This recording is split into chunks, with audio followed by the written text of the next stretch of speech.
All right, everybody, welcome to the Hunter's Quest podcast. This is your host, Hunter McWaters, and today I'm joined by an interesting character from across the pond, as they say. I believe you're my first British guest. I've now had a Kiwi, I think an Australian, a couple Canadians. I believe you're my first British guest, Mr. Rob Gearing from Spartan Precision. How you doing, buddy?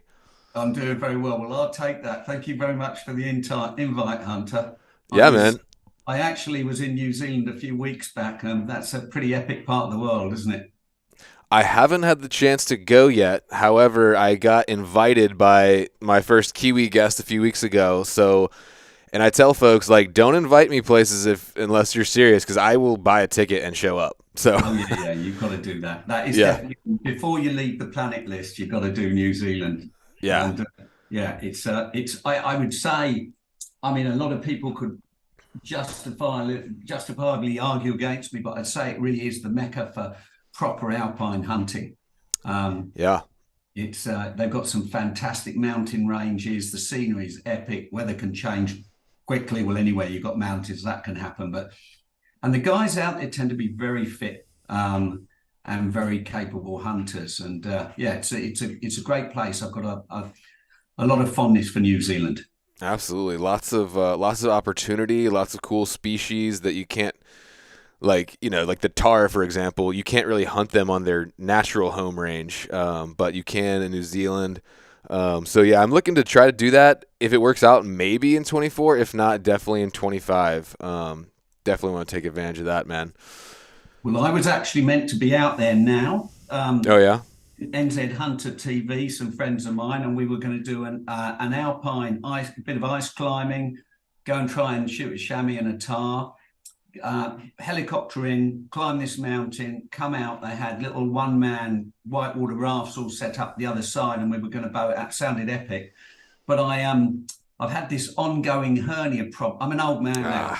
I'm 60, and this hernia has been hanging around for about the last 12 years, and this time last year, I was up in the Arctic and with a very good friend, Ulf Lindhoff, who wrote the Swedish hunting manual, but he's a real specialist at capercaillie hunting. I don't know if you know capercaillie. Ever heard of them? Yes, I've heard it said different. Like, is capercaillie? I've heard some people say it like that. Yeah. I'm not saying I'm right and you're wrong. That's how I've heard it. I think it means horse of the woods in Gaelic. Okay. Because when they take off, they sound like a horse galloping. Yeah, what is it? It's a giant grouse. I think it's the biggest grouse in the grouse family. The Scandinavian guys hunt those all the time. Yeah. You do it with rifles, so and you spot them in the trees, and it's super exciting. But we're up there, and it got down to minus 36 centigrade, not Fahrenheit. But I guess they're getting pretty close about there. And it just got too bloody cold to hunt, really. And even the birds start snow-holing at that temperature. So we just successfully froze our bits and pieces off. I actually frost damaged an eye, actually. It took weeks to recover. It literally, I've never had that before. Couldn't focus anymore. But wow. Hey, you're taking me down a rabbit hole, Hunter, and I. That's all right. No, I mean, I'm getting older myself. I mean, I'm still young, but I'm 37. And, I train hard to be able to hunt in the mountains because I didn't grow up in the mountains. So I'm kind of starting at a deficit. Although I've been able to keep up with some of the best in the business, I got to say. Yeah. But you gotta keep yourself prone from injury. I mean, this game is almost in some ways like being a professional athlete. Yeah. So you really got to recover. Like, I mean, like a hernia or an injury like that. Like if you get it at the wrong time of the year, in my space I'm in, like if I miss a whole season, that's bad. It's not sexy. It's not sexy. No. Well, mine popped out on this Arctic hunt. It pops out all the time, but I used to be able to push it back in. Oh God! We were on these really long skis, and they're like 11 foot long, and they're super skinny, but they're very good because the snow that time of year can be really soft. And I can ski on normal skis absolutely fine and cross country, but we were climbing on these and they don't have skins, and I just wasn't familiar with them. No excuse, just a stupid old man. But Ulf is a real he grew up on them, and I must have fallen over like 5-6 times the first day. And when you've got a pack on, it's really cold, and and it's like being in a bowl of soup you put the sticks down and you just sink in the snow. And Jeez. so the hernia was popping out, and I was going, Oh. oh, and I thought, right, stuff this. I've got to get this sorted. So I got it operated on in Okay, I June. was gonna say you're gonna get surgery or what? Yeah, yeah, I had it done. But then in New Zealand, when I was out there in December, it popped again. So Oof. I was going to go straight back to New Zealand to do this climb. And anyway, I thought, no, I'm not risking this popping out in the middle of a mountain, and the Yeah. consequences aren't sexy. I don't want a poo bag yet, Hunter. Yeah, I mean, guys like us, like I'm even. This is probably an overshare, but like I'm supposed to get a vasectomy. My wife wants me to get a vasectomy, and like I just don't want to do it because I don't want to be like recovering for a week. Like it's so hard for guys like you and me, I feel like, to slow down. So, but you have to do it. You know, if you don't get it taken care of, it could, be chronic issue, right? Well, Hunter, I had that done in my. I had two kids, and I went to the. I took my missus to the surgery. Said I'm gonna, and she went broke down in tears. Surgeon said, "You're not ready for this yet, Mr. Gearing." So we went back. Two more kids later, I said, "I got on the bloody bus." How I was had your? that. I mean, while we're on the topic, I'm asking older friends of mine, how was that experience for you? Was it bad or not too It was bad? fuss about nothing. Okay. Fuss about nothing. I literally, the guy did it. He did it under local anaesthetic. I had to wear a special pair of pants for about a week or something. Just held everything in together. But I don't. It was really a non-issue. An Cool. absolute non-issue. I have heard other people that have whinged like hell on it and said it was horrible. So maybe I was just lucky, but seriously didn't stop my games. And Yeah. that's the problem now. I've got to go back and have this hernia thing. And he said, when can come in? And I said, well, I've got motorbikes and stuff in Patagonia. Maybe that's a good time to ride because I'm not going to be really straining myself on a motorbike. But I said, I'm not going to stop doing stuff for a month. It's Yeah. just particularly at my age, I don't want to give up. Yeah. You One don't day, got that many months left. no, no, exactly. I've got to stop the clock and just squeeze as much in until the knees and hips give up. Yeah, Well, that man. becomes unbearable. But it's not giving me any jip. It's just I don't want it popping out and then For me sure. not be able to get it back in, and I'm some remote area. That wouldn't be sexy. Yeah, Yeah, you don't want that. Well, no. I love talking to guys like you, entrepreneurs, inventors, adventurers. Like you seem like I don't know that much about you, but just from the outside looking in, you seem like a really like kind of Renaissance man. Obviously, looks like you enjoy some nice art, and so I think you're a really cool guy. So that's why I wanted to have you on, just get to know you a little bit, man. So just tell me a little bit about like your life and your background because I think you've done some really cool stuff, in the hunting space, but also outside the hunting space. So just give me a little background and maybe run me through one of your most epic non-hunting adventures.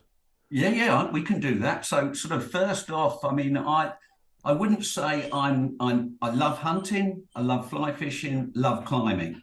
And I sort of say all of those are just tools or excuses to get outside in nature. So for me, it's about being in remote areas. I'm not what I would say a huge team player, so I like to do things with a small crew of people I tend to know well, or you soon get to know people very well in those Oh yeah, environments. You're in great when we've all got our weaknesses, we've all got our strengths, and it's great if you can complement your weaknesses with other people's strengths and your strengths and Vicky Verkin, that can work out really wonderfully well. And the other way it can work out spectacular screw up if you're all bad at navigation, for example, not my best forte. But so I grew up in the UK. I started life as a rock climbing was my main thing. I was passionate about that because hunting's really difficult to get into in the UK. right. We don't have any public land. So unless you're in what I'd call a country like a farming family community, or you gamekeeping, or you stuffed load of cash, hunting isn't a natural step to get into. It's not impossible, but it's pretty challenging. Yeah, So for me, it was easier to go and buy a couple of climbing ropes and find a few buddies and go and climb rocks for a few sure. years. I grew up with air rifles, pigeon shooting, squirrel shooting, and that's how a lot of people do in the UK. And a lot of people never migrate beyond that. That's where it stops. I got into aviation, so I was doing an aviation. I was into engineering. And that basically we were looking after aircraft that operated in remote parts of the world. So rather than go to the Bahamas, where everybody wanted to go to the Bahamas and go dive and sit on the beach, I'd go and see like Royal Nepal Airlines or somebody in Bangladesh Beeman, because I wanted to go and climb and do things. So my job really helped me get to some very remote parts of the world at a very early stage. Nepal is probably one of the coolest places I've ever been. Oh, Nepal's super cool. It's Yeah. Did you amazing. do it without getting ill? I did actually, yeah. I was That, there. I was there as a part of a humanitarian disaster relief team, and I yeah. was producing stories after the 2010 earthquakes in Kathmandu. And like I've traveled pretty extensively through the world, and that was probably like one of my favorite places I've ever been. Just like something mystical about it. I don't know. It's a magic place, and they're magic people, aren't They they? are, yeah, They for are sure. just a really wonderful race of people, very, very tough. Hmm. Certainly don't expect a lot out of life, but they're a really lovely race. And yeah, I've got a lot of fondness for Nepal, so I used to go there quite a lot. And I'm not what you'd call a high altitude climber. I went into Nepal to try and climb a mountain about 6,000 meters with a very famous climber, good buddy of mine, Simon Yates. But basically, all let go at the top and got ugly. And thought the two guys, well, the one guy below me was killed. Actually, he wasn't. He was fine, but Yeah, and you said 6,000 meters, so that's like 6,000 meters, so 18,000 feet. 18,000 feet. Yeah, Yeah, that's but insane. it gets a lot higher than that. And the thing is, over 6,000 meters, you're dying. Whether it takes you 25 minutes to die or 6 weeks, you're going to die. So for me, it's torturing the body like that. There's limits, and particularly now I'm at an age where I just probably couldn't cope with the cold anymore or the out. Your body just doesn't do what it did at 30. As Hmm. much as I keep lying to myself and pretending it does, but it definitely doesn't. But Yeah, I hold up there with a lot of younger, fitter people. I just might take a little bit longer to get there, but sure. I love it. But so early gearing life was aviation, traveling around the world, sort of doing engine overhauls and work. And then I got into set my own business up in aviation, got really into designing products and bits and pieces. On a sideline, I was taking people out hunting. So we'd have continentals coming over to the UK. We'd take them out, guide them into roe deer hunting or fallow hunting or muntjac. We Well, got how did you get into that from? because basically I've got friends that are landowners, Okay, and deer are a big problem, particularly in the southeast of the UK. We've got a huge population, and there's just not enough people managing them. gotcha. So it's completely unlike the what you've got in the States, where you get a tag to shoot a deer. There would have been maybe 8 to 10 of us managing 6,000 acres. So it's not a big amount of land, but we'd have probably shot between 300 and 350 deer a year between Wow. those 8 to 10 deer hunters. Yeah. So you'd actually be shooting a lot of animals. So I grew up with an ethos that if there's 5 deer in front of me, I probably want 5 dead deer in front of me. Not that I'm good enough to do that all the time, but you really are trying to get the numbers Right. down. And then we can sell our venison, unlike Okay. you guys. So all of that meat will go straight back into the food chain, and it's sold to game dealers or sold to restaurants. It's pretty cool. That bit Yeah. I really like about the UK, because nothing's wasted, eh?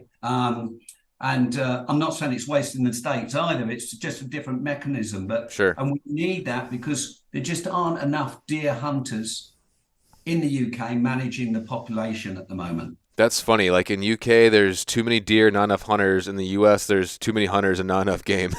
Yeah, and there's probably a fine balance between the two where you've got the sweet spot. Yeah. And I'd say New Zealand, getting back to that, has probably got that pretty well nailed. I'm sure people better qualified than me would say otherwise, but they've got a lot of public land. They've got very good standard of hunters, I'd say generally. And they tend to manage it well. Now, a lot of people go, goddamn, Gearing doesn't know what he's talking about, but I get little flavors of these things. I'm not going to pretend I'm an expert, but from an outsider's perspective, I'd say New Zealand's a pretty cool place to go hunting, and Yeah. it's accessible. Hmm. If you wanted to come over here to the UK, you said, Gearing, I want to come and shoot muntjac. Yeah, I could arrange that. But if you just wanted to land in the UK and you had like a week spare, it would be I'm not saying impossible, but it might be quite challenging for you Right. to do without spanking some serious money. Yeah. Yeah, yeah. Well, that's cool, So man. Well, well, anyway, yeah, go ahead. I didn't want to cut you off. no, no. So basically, I grew up in a climbing world, got into hunting at a slightly later age, seriously into hunting, and then I got very frustrated with some of the gear I was using. Hmm. I thought, and I was looking at it with a climber's head as opposed to a hunter's head. So I was Mm-hmm. looking at it from a pragmatic point of view about how do I make things more efficient? How do I make things simpler? How do I achieve the goals and the results I want to achieve? And basically, I had a Harris bipod on the rifle, and it's a good tool. You're never going to hear me talking ill of Harris or Atlas. They're good tools. They do the job. But I thought for my particular needs and what I Mm-hmm. wanted was something different because I didn't use a bipod very often. Most of the shots that I'd make in the UK would be standing from sticks on a high seat or, blah, blah, blah. Maybe one in every 8 times I go hunting, I'd need a bipod. But when I did need it, I bloody well needed it. Yeah. If I had 5 deer in the field and I thought, I've got to get on this, and they're 200 plus meters or 200 yards, plus I'm not good enough to do those shots without a stable platform. And then this is a slight rabbit hole, but it will make sense, Hunter. We bought the nose of Concorde serial number 6. That was basically a test nose for the Concorde fleet. And when the Concorde stopped flying, that aircraft became redundant. We bought the nose and turned it into a piece of art, loved on a big it's like a statue-y thing, sits on an Olympus engine bearing, the whole thing rotates. It looks sexy as hell if you're into that kind of stuff. And the guy that put it on this Olympus engine bearing, which was the engine that powered Concorde, covered the bearing because it was ugly in 2 clamshells using 2 rare earth magnets. And I went, wow, these things are fantastic. Make me a bipod that goes on my rifle with one of these, please. And that was the end of my genius. So I ended up getting this little metal leg thing with a magnet, popped it in. I shot a lot of deer off that little Heath Robinson tool. I thought, actually, there's a better market. I think other people, it can't just be me that wants this, because there must be a lot of other people that are fed up with having a bipod stuck on the rifle, getting caught in scrub and brush and blah, blah, blah. And then at the tender age of 50, it was a little bit earlier than that, but that's when we properly launched. We set up Spartan Precision and made these little stupidly lightweight carbon fiber bipods. You keep them in your pocket, you pop them on when you need them, you take them off when you don't. They're not everybody's bag. You've got to be, I would say, you've got to be like an athletic hunter to really appreciate that. A lot of people don't have a weight issue. Then fine, keep a bipod on a rifle. That wasn't my bag. My bag was, I'm going to go into the mountains for a few days. Everything I'm carrying is on my back. So I want to keep a weight to an absolute minimum. I'd have been the guy not taking a bipod and relying on a pack before, and thought, this thing weighs less than my phone. I can keep it in a pocket. And when I've got that critical shot, I know I've got a stable platform. Game changer for the right people. Yeah. So that was really the birth of Spartan. And it's only the last, I'd say, 3 or 4 years where it's really spooled up now. People are starting to hear about Spartan.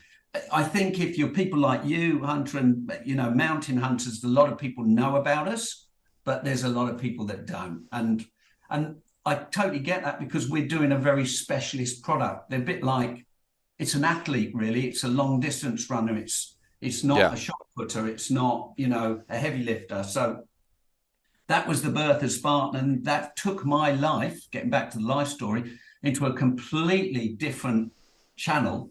I don't make a lot of money anymore, but I have a hell of a lot of good times and meet great people, and it is building. The business is building. So it's an exciting time. And I get to do the things I love. I always say I live a millionaire's life, but I don't have the checkbook to write, but a lot of mates of mine are very, very wealthy guys and say, you're doing all these wonderful things. I said, well, you can do it too. You've got the money. I'm just living my dream, really. So I'm very lucky. No, that's awesome. Yeah, one of my mentors a while back, like I heard him say, I'd rather be laughing in a Camry than crying in a Porsche. Yeah. And I'm the same way, man. Like I don't, in my line of work, like I don't make much money, and I probably never will, to be honest, Yeah. unless I develop some kind of crazy product line, like, whatever, like multi-diversify. But, I got into this because I want to do what I love, make what I consider my art, and document my adventures, and be able to like provide like a decent, respectable living. And like you said, like live an amazing life. Do I have a fat checkbook? No, but I live like it. You know what I mean? Yeah, yeah, and that's I don't think we're the mad ones. I think we're the ones you're only on the planet Yeah. for so long to fill your boots. But I stuff by literally this year. I think I'll be in the UK for less than 5 weeks, Wow. and last year would have been maybe I'd have been at home for 6 weeks tops. I'm just constantly it's one place for another. But they're all things I choose to do, and they're all Hmm. part of building the business. So I have the best of both worlds. I'm out there living it and breathing it, and I'm developing products along the line as well. And nobody can say there's a lot of cool engineers that just stay in a machine shop and develop stuff. Well, I'm the other end of the spectrum. I'm not necessarily a cool engineer, but I'm living and breathe. If I stand behind something, it's because I've made that product what it needs to be. And it might not be your ideal, but it's pretty much where I want to be. And clearly there's a lot of people like me that get it and go, oh, yeah, we'll have a bit of that. So it is making sense. Yeah. And the irony was, 7 years ago, I was told in Germany where we started, you'll never sell a bipod in Germany, right? And anyway, as of this year, every major German rifle maker is offering a rifle with that gunsmith adapter in their Wow. stock. That's That's awesome. pretty cool. Why was it they were saying that it'd be so hard to get into the German market? But because they didn't like bipods.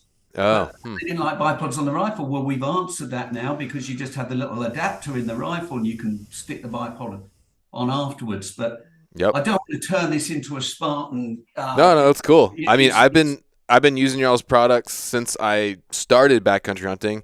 Actually, right there is a Spartan adapter. yeah, yeah, got it. Um, Yeah, yeah, most, if not, yeah, pretty much all the rifles I use have an adapter on there. I started off with the super lightweight Javelin. I moved yeah, up to the Pro Hunt tack because I like having the versatility of the yeah. adjustable legs, and I've killed many of my most prized, hunts. I've used it. It lives right on a little, I guess Bino. it's that red kettle thing Yeah, yeah, under yeah, my yeah. bino harness, Cool. Yeah, and I just whip that thing out, boom, and it lives there, and I absolutely love it, man. So no, I've been using and loving your all's products for 4 years now, and I think you guys fit a great spot in the market. And again, like you said, it's their tool for the application. Is the bipod I use going to be like for a precision rifle shoot?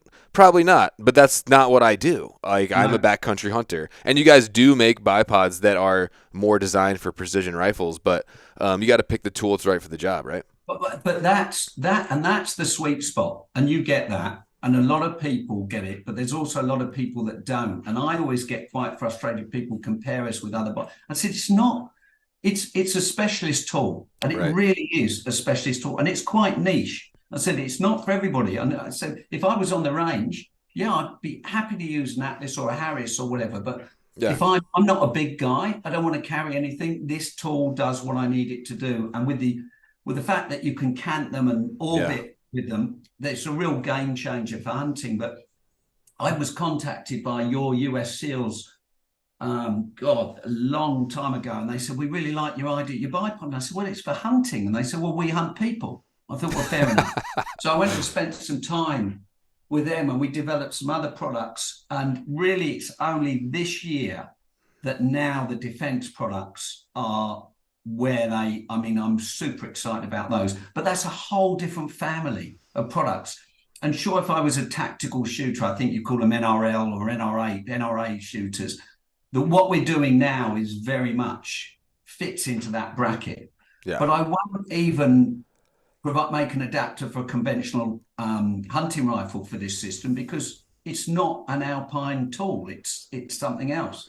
Yeah. So they've got different requirements and needs, but the whole Spartan family is all about modularity. It's basically Lego bricks. You have the heads, you have the legs, and you can do whatever you like. We're not dictating to people. So Yeah, you have those cool little adapters that you can put on like pretty much anything, like any type of tripod or anything really, and then you can just magnetically boop right on there. I got yeah, one of pop those them on. guys. Yeah. Yeah, those So things are so cool. the so the it's a family of stuff. So whether you're in a high seat, tree stand, whatever you want to call it, or you're glassing from a vehicle, there's going to be a mechanism to either use optics or a rifle from that system. And we've taken it on a step further now. We've got the Ascent tripod, which for me, taking a tripod to the mountains, I get it, but there's often a time that I would not take it because I can't afford the weight. Right. So what I've done is I've married a tripod and trekking poles all in one unit. So all of the legs just unscrew, very, very strong carbon. And I can screw those legs into the tripod body to make the tripod. Yeah. And that is an epic little tool. And that obviously uses the same adapter as the bipod. So then you've got the bipod and the tripod, and you can do your glassing and shooting off it. So Yeah. And I'm I not think saying more. I was gonna say I think more and more hunters in the U.S., especially I see, are bringing tripods in the field. Now I'm kind of weird because I pretty much usually bring two because I'm filming and glassing, yeah, which is insane. But yeah, a quality tripod as far as glassing, and then because I really my go-to method for glassing, I really like binos on a tripod if I can do yeah. it, and then being able to use that as your rifle rest or maybe your rear rest. There's a lot of good applications for it. So I think more and more guys are bringing tripods. But one thing I've seen it a little bit, but I'd love to hear a little bit more about it, is this new system you have. And forgive me, I don't know what it's called, but it's Yeah, got the rubberized like oh yeah. top section. So again, while I was blowing hernias up and in Scandinavia, All Flinthrop basically has contracts to manage pests problems. So, and one of those contracts was to eradicate or tackle red foxes where they're encroaching on silver foxes up in the Arctic. Hmm. Because if the red foxes get up there, they kill the silver foxes and such like. So he got a job where he'd go up in the high Arctic, shoot red foxes, but he wanted a system that was really quick and adaptable to use because he does a lot of predator calling and such like. And the problem with bipods and tripods, by their very nature, is they're mechanical things, and you've got levers, and you have to move them. Yeah. And tripods can be really awkward. So what he wanted was something that would behave like that, but much quicker to use. So, and it was his idea, really, not mine. And he wanted he wanted a rubber-bodied bipod, basically. So we developed that up there, and this is a silicon body, because rubber is much more temperature sensitive. Gotcha. It's cold, it's going to get stiff. The silicons behaves better. And then inside there's a metal spring welded to 3 nuts. And you can screw any legs you like on that hunter. But the tool is absolutely wickedly good for what it's designed for. And that's managing animals quickly. So in New Zealand, we had a goat management 2 days. We shot 100 goats in 2 days off those systems. Wow. And we would not have got anywhere close to that number without it, because it was so quick and adaptable. And also, he's a much better shot than me, so he's very quick on it. That tool is phenomenal for what it's for. Is it a precision tool? No, it's absolutely not. Is it a management tool? Yes, it absolutely is. If I was going up to Scotland to shoot hinds, cows, whatever you call them, that tool would definitely be in my bag, because it's going to get me over the scrub. In Scotland, we've got the heather, you've got sage and all those kind of things. If you're doing antelope hunting, speed goats, that thing would be phenomenal for that, because it's just so flexible. It's called the Springbok. It has a little leg, probably I'd say 18 inches long, maybe, and it doubles up. So you can do everything from sitting on your backside to kneeling. And then if you want to run it as a standing system, if I was going to Africa, for example, I'd just put a couple of long legs in it. Yeah. So, yeah, pretty easy to use. Seems like it seems like a pretty cool tool, because everybody wants to get prone if you can. Yeah. But, I mean, a lot of times it's just not an option, like you said, because of brush or grass or whatever. And you don't always have the time to sit there and set up a tripod. So having something that kind of hits that sweet spot of being, like you said, quick to deploy when you're not able to get prone and you don't have really the time to set up a tripod. That seems pretty cool. Well, I failed my own test the other day because before I was in New Zealand, I was in with some friends in Australia, in southern Australia. And Mel, a friend of mine, she took me out hunting for the sambar deer there. And we had an epic day and I screwed up. She said, if we see these things, chances are they're going to see us before we see them. She did everything right and I did everything wrong. So I was tracking around after Mel for the morning, and it was on a real, we'd call it a hanger, very steep ground. So like gum trees. So it's very noisy because it's all dry. Anyway, she got me into this sambar deer, but I was at such a steep angle. A bipod would have been no good because I was trying to and what I needed was that springbok. Had I had that springbok, I would have been able to nail that sambar. And I said, I just can't get comfortable enough on this to take the shot. Yeah. And by that time, that sambar had gone and it was game over. And it's back to the truck and treading on a brown snake on the way back nearly. Well, that would make it but yeah, so had I had that product, that would have almost certainly been a dead deer. Yeah. Given that I didn't have it, I lost the opportunity. And pretty annoying when you make stuff and you don't bring it with you. I can only slap myself about for that one. Yeah, for sure. Well, just the last thing I'll say on that, I mean, this just came to my mind, but like I shot one deer last year and I was shooting uphill and I had to have my bipod like completely extended and on top of a pack. Yeah. But like sometimes you don't have a level surface, so like I had one leg like all the way out and one like halfway out. That's the other thing where you can adjust. It just seems like it's well suited for hunting. It's adjustable so that if you're on a slippery surface, you can take the boots off and it's got the tungsten carbide tip on there. So it's just purpose built for. It's not made for a 15-pound rifle going to the range and shooting a mile. It's made for what I do, which is mountain hunting, and it's really well designed for that. So and for that element, it's golf clap. Sorry, golf clap. Thank you. But it's like, as I say, I just got back with the Polish Special Forces, so I was with their Formosa guys, which are like your SEAL teams or our boat service guys, really. And then I was down meeting a sniper unit, and there's another group. Anyway, that's super cool. Little units, small guys, small teams, but very capable people, good at what they do. And the whole ethos of what we were doing there was I was getting them to shoot off mini tripods. So. We have two military products, Hercules, which will come into the civil market, but that's a big, heavy tool. And I was getting them on like a 338 or 50 cal, running these little tripods because just exactly what you said, with the ball head in the tripod, and our tripods that's built into the body, so the center of gravity is really low. And our tripods are modular, so I could put little legs on them. It's really like a little mini shooting support system. Mm-hmm. But then suddenly, we're in the snow on angles. We could do so much with that you couldn't do on a conventional bipod. Because if you imagine about it, you're stuck on two legs, and it's not sexy. So having that tripod, if you can carry it and such like, is an advantage. But it's different tools. I always say to people, it's all a compromise. If I'm the kind of guy that will cut a toothbrush in half. So I will make huge sacrifices to save a few pounds. Yeah. Right. Because I'm just an old knackered bald man, and I want to get out there and I want to do what I can with as little pain as I possibly can get away with. So I will carry a lightweight rifle. I have lightweight optics.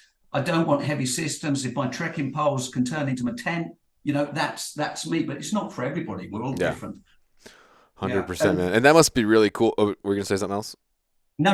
Okay. Go on. I was going to say that must be really rewarding, being able to work with military units and stuff like that. I have a lot of respect for that. So that's cool. You're able to help our guys out with quality gear. So hats off to you there on that one. Shifting gears a little bit here, because like I said, I think you're a super interesting guy. Um, I just gotta say, like, what is it with British people? You guys do like the most epic crap like in the world. Like if you're like in Nepal or like Uganda and you see some dude like on a bike by himself pulling all his gear for like a month, it's pretty much guaranteed it's a British guy. You know, like you guys just like do crazy epic stuff. What's up with that?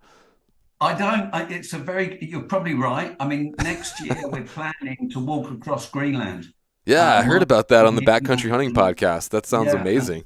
yeah, but we don't get killed in the process. But it was my son and his mate Nick, who works for me. They were going to do it. We were up in Greenland a few years ago, and these Norwegian SF guys came off the other end. They said, "We're going to have a bit of that."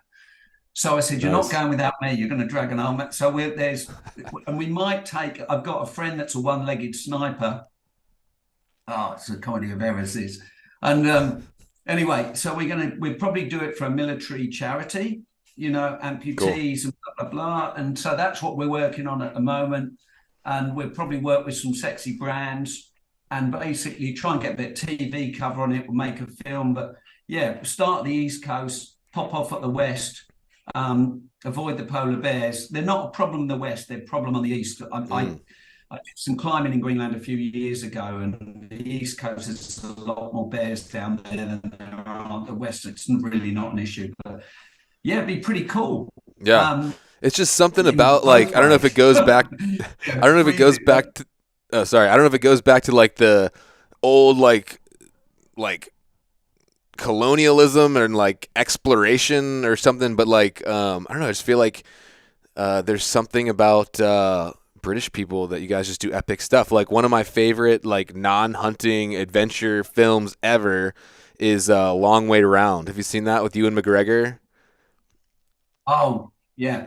Yeah, but if They you take the think that's bikes all the good, way around the world. right, Like if I you just love can't, that stuff. oh, that's amazing. But you know where they got that idea from? Mondo Enduro, right? If you haven't seen Mondo Enduro, you look that up, and I guarantee you'll gorge yourself on it. So Mondo Enduro were a bunch of like one's a school teacher, one worked on the station. They had no money. They were Yeah. on DR Suzuki 400s, and they basically went all the way around the world on a shoestring. It's epic. That's And so cool. basically, Ewan McGregor got that idea from those lads and did it properly, and they did a fantastic job. Yeah. But Mondo Enduro is done on a shoestring, and it's so funny and it's so cool. And I've got nothing but respect. And they are the mad exploring Brits that you talk about. Yeah. Fantastic film.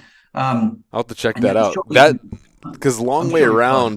Long Way Around like inspired me. So I rode dirt bikes as a kid. Yeah, But after I saw Long Way Around, that inspired me. I got a bike and started riding again. Started doing some, mini adventures like some camping trips and stuff like that. And I still have a an on off road. It's a Suzuki V-Strom. yeah, Not the although I did have a BMW GS at one point, but I sold it because it was like owning a heavy freaking bike. car. Yeah, Yeah. and the taxes on it and just like the maintenance was insane. So, sold that one. But I've always wanted to do some kind of epic hunting adventure on motorbikes. Have you ever tried anything like that? No, we do. I tend not to hunt. So we're going down to Patagonia to ride bikes. There's a mate of mine, Daniel, that runs Moto Patagonia down in Patagonia, Yeah, ironically enough, but on the Chile side. He's American, super cool lad. His brother's big into hunting, and I'm going down there in April this year, and we're going to be riding bikes. I've done it a couple of times before. It's great country for it, both in Chile and Argentine. Um, and me and a mate of mine, he's a pilot for British Airways. He's actually the guy that crash landed the 777 in 2008. It's called Kitty. And I used to climb a lot with him, but as we got older, we don't do that so much anymore. And yeah, but we've got a couple of Hondas in France because he lives in France, and we're gradually ticking off the Transalpine, right? And it's on our doorstep, and it's fantastic. The bikes they're Honda 250, and hmm they're underpowered for it, and we could do with a few more brake horsepower for sure, because some of those hills are a bit grotty, but we do it really light. We do it with light camp tents, take a bit of dried food and bottle of wine for the evening. It's epic. It's great fun. yeah. And we did it last year. We were out there in May, but there was a few snow passes we just couldn't get through, hadn't Yeah. melted off. And this year, I think we'd do some in June. But like you, I absolutely love them, and it's another passion of mine. I'm not big into. I'm not mad about anything. I love it all. I Yeah. like all the flavors. I like to try a little bit of everything. So I say to people, I'm not a master. People, long range shooters say, "Oh, you must." I said, no.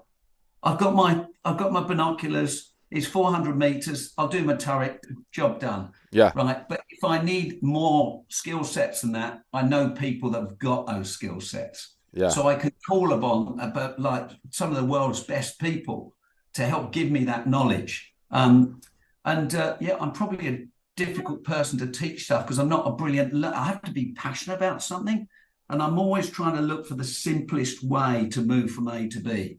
And Yeah. that's just how the brain works, I guess. Oh, that's cool, But man. yeah, motorbikes, you've got to get yourself down to Patagonia, but you do not want to be taking a GS down there because if you drop them, you've got to pick them up and you will drop them. Oh, So yeah. there's gravel tracks, but it's great fun. It's great Yeah. fun. I dropped mine a Yeah. couple times, but I don't know. Yeah, they are super heavy. I mean, when I dropped mine, it wasn't loaded down with like, a week's worth of gear or anything. So, but yeah, man. So I don't know, any cool new stuff for Spartan this year that you can talk about? There's Or a low. So I'm literally hopping on a flight this Saturday, back out to the States to do SHOT Show. And okay, I'm gonna be there. We should link up. you come along. That'd be wonderful. So we're on the big boys floor, first time ever. Nice. So we've always been down in the cellar before, and they said, "Do you want to be on the big boys floor?" And I said, "Yeah, we'll have a bit of that." And then I've got all of the defense products there that, as I say, will migrate across to the tactical shooters and such like. So you'll see a whole host of new goodies. These don't replace what we've done; they complement them. The Javelin bipod now that you've got the Pro Hunt Tac, there's nothing I can do with that. It's absolutely where it needs to be. Doesn't need anything. Yeah, what will I use when I go hunting? That's exactly what I'm going to continue using. But now there's more horses in the stable would be a good analogy. So, if you want a heavy duty, so we've got everything. We've got a 50 cal bipod. Oh, nice. The crate. So that's super cool. So if you're running 338s and 50 cal, we've got a big heavy boy for that. And it's not heavy, but it's really a cool tool. And then we've got the Vida bipod, which basically, in our bipods, all the legs store backwards, so they don't get caught. If you're running things, I always thought, well, why have bipod legs sticking out the front? And they're quick deploy from the back, 45 degrees from the front, and they all can engage on the rifle really quickly, and you can pull them off, but you can hang on them. They don't use the magnet, they use a disc lock system, which is a new system. We painted it just because it's a different tool. So yeah, there's a whole host of goodies. You'll have to come along, but give yourself an hour to walk through it all. It's definitely there's a lot going on, but as I say, it's Lego. You could take a Javelin leg, for example, and put it on one of the new bipods, and they share a lot of components. Nice, man. I'm excited about that. We working with Primus. They're under license, but they're using our magnetic system now, and I think that's really helping the brand get out there because we're a little company in the UK. We employ 15 people. We're pretty small, but Primus have done a fantastic job in helping spread the brand awareness.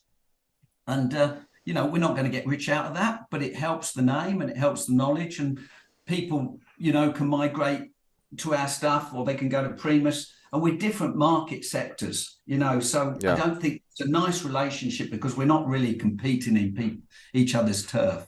Yeah. We don't make cheap products. Have you accessible to many people, should I say? Yeah. Have you had any, issues being that you're based in the UK and, it's kind of anti-gun, but that's not really? A whole nother podcast, Hunter. Yeah, I could really go off on one on that. I mean, we set up a new business for the defense. We couldn't even get a bloody bank account over here. Oh and my I said, are you kidding me? I said, this is all legal stuff. It's all legit. I wrote to our Prime Minister. I get pretty vocal about such things. I just think it's absolute lunacy going on. To be fair, now we've got a brilliant bank came on board and they're doing what they said. They've been absolutely fantastic. But we could have very easily not been able to start the business because I couldn't get a bank account. That's not me borrowing money. That's just me having a bank account. And then the banks are taking it upon themselves to say, well, we're not really into defense. Well, then, thank you. Putin knocked on the door of the Ukraine, and now it's all sexy again. So it just shows how insanely stupid we have become in this country. I'm not an Anglo. I've got to that age where I've grown up in a country I was very proud of, and I'm now seeing it falling apart at the seams and thinking, come on, people, you know. Stop worrying about the strawberries in the fridge when the ship's sinking, right? Yeah, but it's not pretty, and and actually, you go to Poland, like they're spending money on infrastructure. Their roads were fantastic. We're becoming. When I used to go and do a bit of work in Poland when I was much younger, and it was not third world, but it was much more behind the UK. Now I go to Poland and say they're much further advanced than we are here. We're just too worried about silly little trivia and the hangovers from COVID and all that crap, and not worried about the big issue. But yeah, another podcast of that one. Yeah, for sure. Yeah, I bet that's tough. I mean, especially since it's like it's not like you're making guns; you're making bipods. So we're making bipods and tripods. Yeah, if it hadn't happened to me, I wouldn't have believed it. If somebody had told me that, I'd have said, "No, you're bullshitting me." But I swear to you, that's what happened. Yeah. Well, I mean, you can see it in the social media stuff how they're, shadow banning stuff, and even for me, like that's one reason why I started getting into the like linear TV production is because I have a background in TV production, but also like it kind of scared me building an entire business off YouTube because literally YouTube could decide next week, okay, no more hunting, you guys are done. And what do you do then? So and I hope, there's still a lot of bright spots, over here in the States. And, I'm the same way. I love my country, but I have big problems with the government, especially the current regime that we're under, but if you want to call it that. But, what I'm always reminded of is what makes America great and what America is the American people. Not the American government. Yeah. Because the government, I'm with you, man. Still I'm loyal to the U.S., I'm loyal to my country and everything like that and the military. But the woke politics has just gotten so deeply ingrained into every level. I lose more and more faith, it seems like, every day in the federal government. But the American people are still good people. So hopefully there's hope that we can avoid some of the stuff that, that has happened in the UK. Well, I think let me put an analogy to this. I think 90% of people are great people. Yeah. Right. We can all agree. I agree. Across the world. I mean, everywhere you go, I've learned most people are basically good people. Yeah. When you sit down for a cup of tea or coffee or beer with somebody, you tend to have a lot more in common than you don't.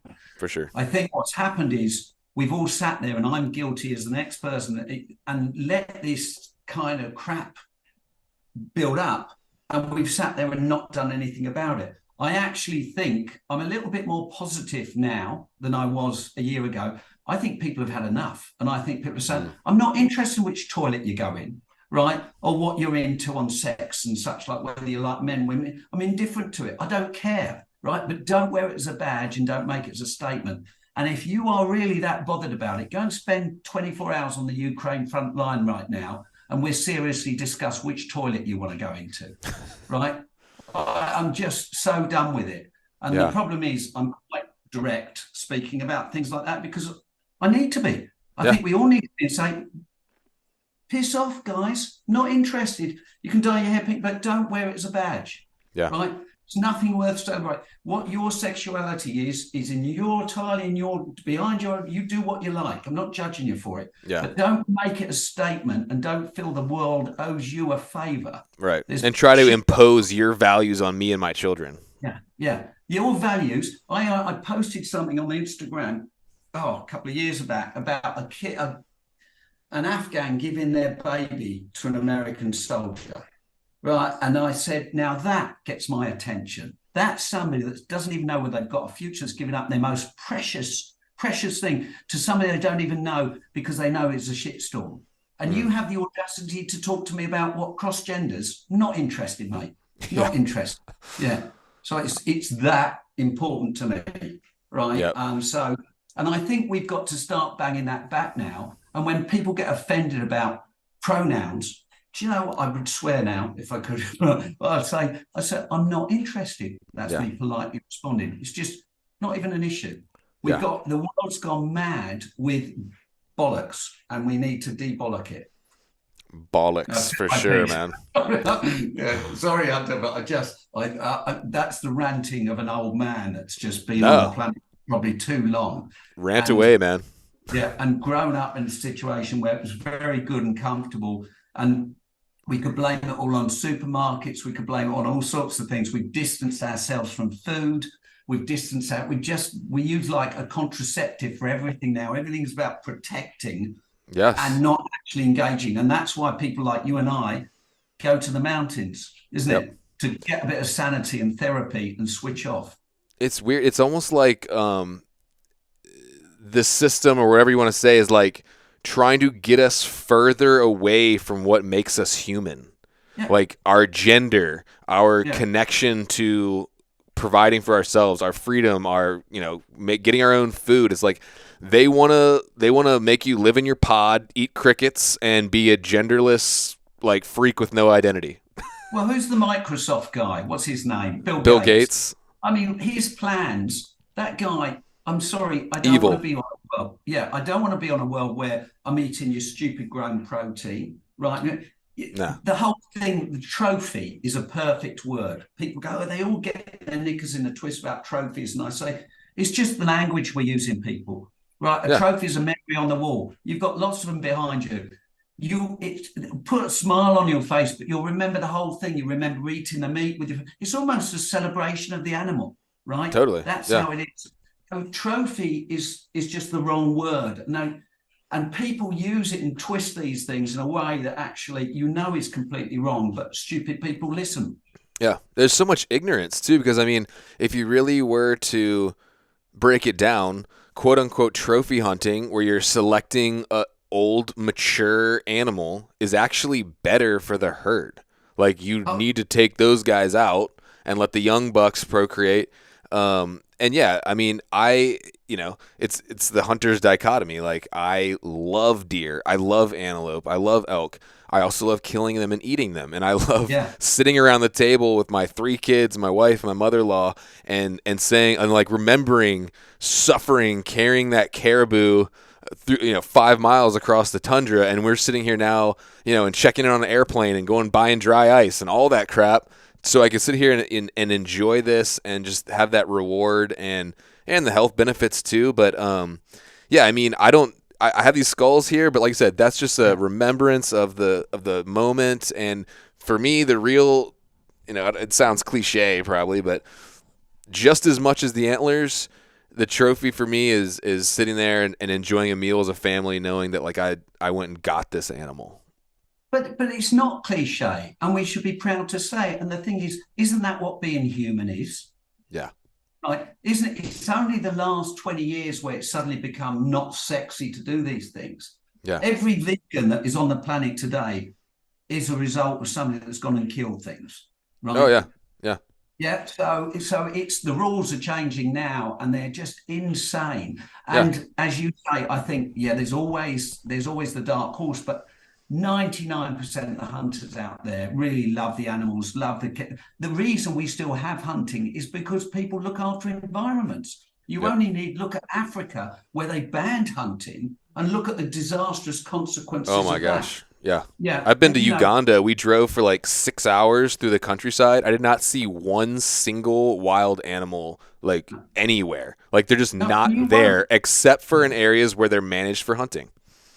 Yeah. So all these people that sit there and judge when they've become a 30-second expert, as I say, I just say, go and actually visit the places you're talking about, and then let's revisit this conversation, have an adult conversation, although I'm not even wasting time with you, mate.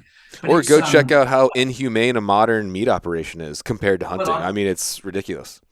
Exactly. So what I say, and I've done it with 2 vegans before, I've said, right, you come hunting with me, right? We'll have a day together, and then you go and spend a day on an intensive meat farm, Yeah. right? I'm not judging either because we need them both, Sure. but I'm very fortunate that I'm able to hunt my meat. And both of them, with respect, actually came away with a very different viewpoint. I'm not saying they're going to go and pull the trigger on Right. something, but they understood it. My missus, she's French. When I met her, she was very anti-hunting.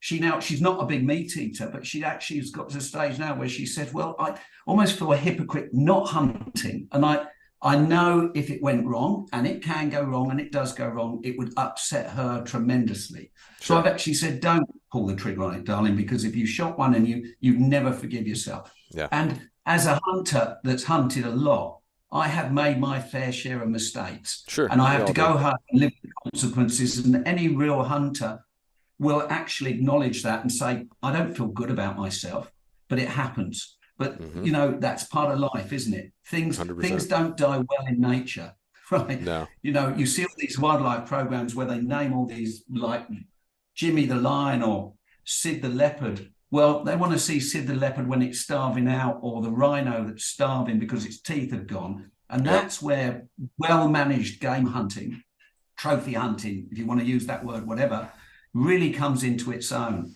I was in Namibia with Joseph von Benedict and Adam Weatherby. Cool. We had an amazing time. We shot a giraffe that was very old.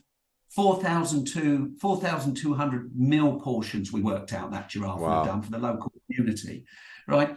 I shot a management buffalo, and within 24 hours, the only thing that was left of that buffalo was the green on the ground. They'd used every Yeah. single part of that animal. All I got were the testicles and the tongue, and we ate those. And Yeah. then the Hey, game tongue is great, man, if you know how to cook it. tongue's fantastic. Yeah. And the testicles are good as well. And I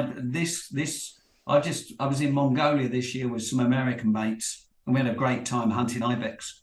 And they in Mongolia, they actually bleed the animal and drink the blood. And they think it's very good for the joints. So we had a go at that as well. I'm not sure. Oh, I saw that video on your social media. I was like, whoa. I tried it with a tar in New Zealand as well. But Yeah. yeah, I don't know if I'm going to make a habit of it. I probably picked up some interesting parasites along Yeah, the way. probably. Yeah. Maybe they'll fix the hernia while they're in there. I hope so. But it's all, No, but it's all I was great, just rich life. Yeah, sorry. so there's a little bit of a lag, so we keep cut. It's okay though. But yeah, I was just gonna say, I mean, at the same time, while we get very passionate about this, like just to kind of bring it to a landing on this subject, same way, like I've had several conversations, some even on social media, and some like on airplanes or whatever. If you're understanding to a person and you are calm, most of them that are anti-hunters are just ignorant and don't know anything about what they're talking about and just are coming at it from an emotional perspective. So if you can like rein your emotions back and just logically talk to them and in a loving way, 9 times out of 10, at the end of that conversation, they're like, "Oh wow, well that's cool. I can respect that." So Yeah. I think it's our responsibility as people who love hunting to not to be better than them and to not fly off the handle and just start cussing them out or whatever. Have those conversations. They might not all go well. Some people are just never gonna hear it, but 9 times out of 10, like you can get someone to like, okay, I can see your point. So It's actually far more rewarding to do that as for well. sure. I did it in Namibia, came back for four British women, and they said, "What have you been doing?" I said, "I've been hunting." They said, "Oh, the conversation stops." And I said, "Well, have you got 20 minutes and I can explain?" And I talked her through everything. And she said, "Well, we've been living off ibex or oryx, sorry, all week." And I said, "Well, where do you think that came from?" Right. No, I don't get aggressive. I think you've lost the game if you get For sure. aggressive. I get a bit vocal on because we're preaching to the converted. Yeah. So we can, if I'm very careful when I meet an anti-hunter that I will take that time and effort and put that energy into trying to get them to see another way. Because I think the danger of social media is good and as it can be, it can also be great at making somebody an instant expert. I'm guilty of it. And you get a little bit of information fed to you from some entity that doesn't necessarily want to feed it accurately. And then suddenly you know something. Well, you don't really know something, but you have an opinion, which is very dangerous if you don't have the knowledge. So I spend a lot of time doing that. And I do think it's turning. I think things like Meat Eater TV, NZ Hunter, and these programs, love them or hate them, one thing they are doing well is they're making people aware that it's all about the field to fork stuff. And I think anybody that's doing that has got to be congratulated. We Yeah. need more of it. Yeah. Yeah, we do need that for sure. Um, Last couple things here. You mentioned you just real quick. You mentioned Ukraine a couple times. Did you see that thing recently about that Ukrainian sniper that came out and said he made over a 2 mile shot? No, I haven't seen that. No, Okay. no. Apparently, like this Ukrainian sniper broke his cover to claim the new world record, more than 2 mile shot. I thought that was interesting. I don't know if you'd seen that, Yeah. No, but I'll look it up though. So the yeah. guys these are the Polish guys though, but they're yeah, very capable bunch. Oh, I bet. And and excellent command of English, really capable, know their stuff. I mean, I wouldn't want to be fighting on the other side, but Yeah. yeah, I think they're all tooling up because they can see where things are going. And Yeah. the fact they wanted to see some of my equipment, I should be pretty proud of it, really. And You what was should. really That's amazing, man. Like some of the best warfighters in the world are using your all stuff. And I grew up in Virginia Beach, Virginia, which is where lots of Navy SEALs are based. So I have a lot of friends that are former SEALs or current SEALs, and there's something different about those guys. They're not soldiers, they're warriors, and so and there's something different about those guys. And so to have them, coming to you and using your gear, I mean that says a lot, man. You should definitely be proud of that. And what was really good for me was they got it in the fact they said, well, you're not selling bipods and tripods, you're selling a system. This is and I said, that's what I want to hear, right? I'm not dictating to you. If you're on the side of a mountain or in a building, you can build what you need if you got the, So we are not fixing the world. We're just changing the flavor of it and giving people more tools, which obviously, I'm pretty proud of. And it's not just me. I work with some fantastic people. And it can be difficult at times because you all have some very strong opinions, but you're foolish if you don't listen to those people with their expertise in their areas and try and you can't do it. You can't do everything, but we're working pretty hard for a little company to punch well above our weight. We seem to be making good progress. For sure, man. You guys work with some of the best in the business. So last question. If someone's like, okay, I want to do an international hunt, kind of sky's the limit. I can go anywhere I want. What's the coolest international, or where would you send somebody if they could only do one international hunt? Any of the Starms I'd go to because you're totally, but as long as you embrace it, you don't go there with an American or British viewpoint. You go there and say, I want to live I want to go to Tajikistan, Kyrgyzstan, any of those would be great. I would love to go to Nepal and hunt. I've climbed there, and I think that'd be epic. And the other one I'm trying to target at the moment, I'm going to meet with some of maybe the guys at Taurus. I'm pretty friendly with some of those, and they're coming out with a new toy. And I think I'd love to go to Pakistan or Nepal with those guys. They're good lads. So I like anywhere there's mountains. I think you've got some spectacular hunting in the US. It's very different, but for sure. You've got. Look at your back. I can see why people don't leave the States because you've got so many different flavors in one country. Well, Absolutely. It's 50 different countries, I call it. Right? You all share the same language. But we're very blessed here, and with the opportunity on public land, we're very blessed. Yeah, and you might complain that I can get it, too many people going, but hey ho, we should celebrate that, shouldn't we? The fact that they're all going out there. You just got to walk a bit further. Yeah, for sure. Yeah, and there's really, I don't think there's anywhere in the world that's quite like, I mean, there might be some close places, but we're very blessed with the amount of public land we have and the ability to use it. So, and I try to not look at other hunters as competition or pressure. I'd say that fellow hunters, they're probably like-minded guys just trying to do the same thing I want to do. So, like I said, it's even here, I proved it out this year to myself, even on a crowded general season hunt in a high pressure area, if you're willing to put in a little bit of extra work, you can still get away and get your own spots. You can. Yeah. No, well, that's what you got to keep doing, and that's great, and that needs to be celebrated. Yeah. Well, cool, man. Well, thanks again for your time. Really appreciate it. I've enjoyed talking to you, and definitely want to come meet you in person at SHOT Show. But where can folks go if they want to check out some of your awesome products? So Spartan Precision Equipment, that's our website. You can go there. There's some very good companies now selling our products in the States. I'd encourage them to do that because obviously they're not being shipped from here. Right. Happy Antelope on Amazon sells products.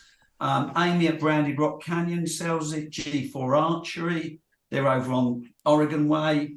But there's a load of good. And I'm hoping we're going to be in Shields this year, which would be cool. Nice. I'd love to be in there because I think the products work well for a store like that.